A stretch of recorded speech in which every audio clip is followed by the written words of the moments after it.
Ketika laras senapan meretakkan tulang-tulang, ketika anjing-anjing samir merobek kehormatan, ketika laras senapan meretakkan tulang-tulang, ketika anjing-anjing samir merobek kehormatan, ketika dengan batu dan iman kami bertahan, ketika timah panas melenyapkan kesadaran. Sedang apakah kalian, sedang apa? Sedang apakah kalian, sedang apa?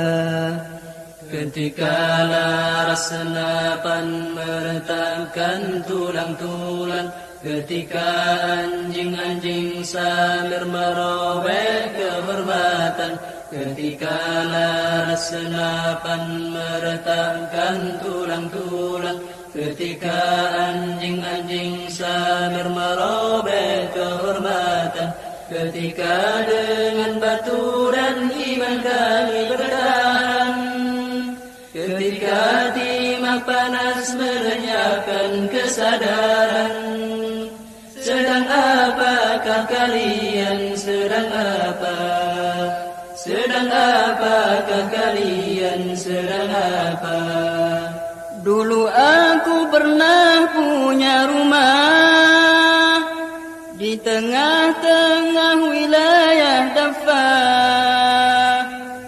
Aku hidup dengan ibu dan ayah, namun kini semua tinggallah kisah. Rumahku sudah rata dengan tanah, digusur Israel yang haus darah. Rumahku sudah rata dengan tanah, digusur Israel yang haus darah. Ketika laras senapan meretakkan tulang-tulang, ketika anjing-anjing samir merobek kehormatan, ketika laras senapan meretakkan tulang-tulang, ketika anjing-anjing samir merobek kehormatan, ketika dengan batu dan iman kami bertahan, ketika timah panas melenyapkan kesadaran.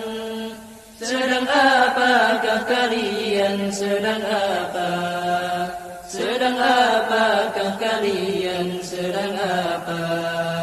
Sejak ayah menemui syahadah pada peristiwa Selasa Merah, aku dan ibu pindah ke Ramallah.